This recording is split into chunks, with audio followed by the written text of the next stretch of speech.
Yun, meron na tayo. ARPCI, live pa. Wet feather. Kauwi. Lock muna natin. Live pa to.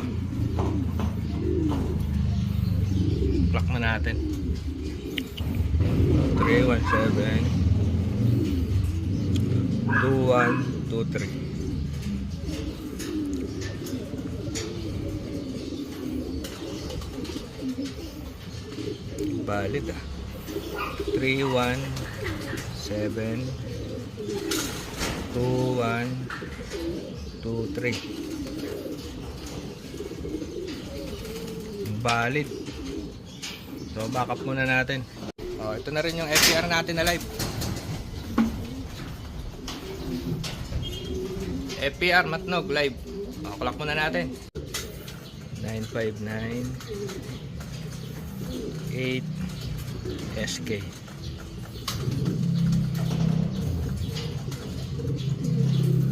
Uy, mabilis. 1133 yung speed. Third lap FPR Matnog. So malayo-layo na to, 350 plus kilometer yung layo. So okay na, i-live natin. Nag-clock na. So sa next Sunday is tawid dagat na tayo. Alright, dito na yung second bird namin ng ARPCI. Live din to. Hintayin muna natin pumasok. Ito na yung isa natin brown. ARPCI live din to. Third lap Piodoran. Muna natin. Pangalawa nating ibon. ARPCI live. Pares live. Galing to ng Piodoran. 401 3154. So 881 na lang, nahirapan. Pero at least nakauwi siya, clock tayo. So live pa yung dalawang ARPCI natin. Yung mga important bird natin, okay na. Ito yung ano natin, isang AR natin, brown, lugon. Buti na lang nakakaya pa niya makauwi. Ayan, lugon na lugon pa siya. Piodoran, 310 km. Andito na rin yung bata natin, MacArthur. Red bar. FPR Matnog. Clock muna natin. Clock muna natin. 798 5cm. Bakit? Kali ito yung pinakabata akong 1077. Pinaka young bird, pinakabata akong nilaban. FPR old bird. Bali old bird na to eh. Kasi yung dating club nagsara. Kaya sa FPR kami naglaro. Daling old bird siya. Pero bata pa to. So kinaya niya. So matibay rin na ibon. Ayan yung kulay niya. Para siyang red check. Para siya nagtitensil eh.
As of 1:31, onti pa lang nakakapauwi sa FPR.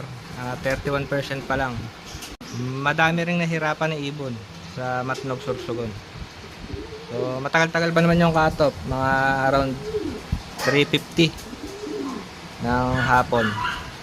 So ako okay na ako, yung mga live ko nandito na lahat. ARPCI tsaka FPR. Nandito na yung mga live ko. preparation na ako. Nag-iisip na ako ng preparation ko para sa next lap, tawid dagat. So, try kong i-vlog yung ating magiging preparation para sa tawid dagat sa next Sunday. Alright. So, inbreed Koopman. Galing kay Jayso. So, ayan yung perso band. Ayan, Jayso. So, hindi pa namin to natatry. Itatry pa lang namin ngayong next na SDR. So, may ipapares na ako dito. Bali yung nagawa akong bloodline dito sa loop namin. May mga na-develop na ako ditong young bird. Nag-try akong halo-halo nung mga may result. Kanya-kanyang skills na pinaghalo-halo ko. Ito nga pala yung una kong project. So, ito na yung una nating stock. Nag-impuse na ako dito ng iba't ibang klaseng skills na magagamit ng ating mga warriors sa karera. So, yun na nga, yung tibay, yung galing sa homing, taas lumipad, yung likse. Pag hinawakan mo siya, yung para siyang active. So, ito yung una kong project. Matetest ko na to sa next na SDR. Breeder to, breeder. Ito na yung ating unang project dito sa loft natin. So, iba-vlog ko yung result. Bale, ito yung ipapares natin sa Koopman na na-acquire natin nung nakaraan.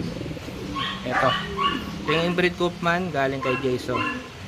Naka-perso band ni Sir Jayso. So, ayun yung pagpaparising ko. Ito yung project natin dito sa loft. And then, una nating ipapares siya dito sa Koopman inbreed Sir Jayso. So, dito natin siya unang itatry. Masusubukan natin to sa sunod na SDR 2025-2026. So, puro ito yung ating isisingsing lahi nila. Alright. Yun. So, okay na ako. Andito na yung mga important bird natin live. Pio Duran tsaka Matnog. Matindi preparation na to, guys. Good luck sa lahat. Tawid dagat na next Sunday. Yung sa atin, budget meal lang yung ating program. So, nakikita nyo naman sa ating vlog. PLR Super Mix lang ginagamit natin, nalo natin tubig.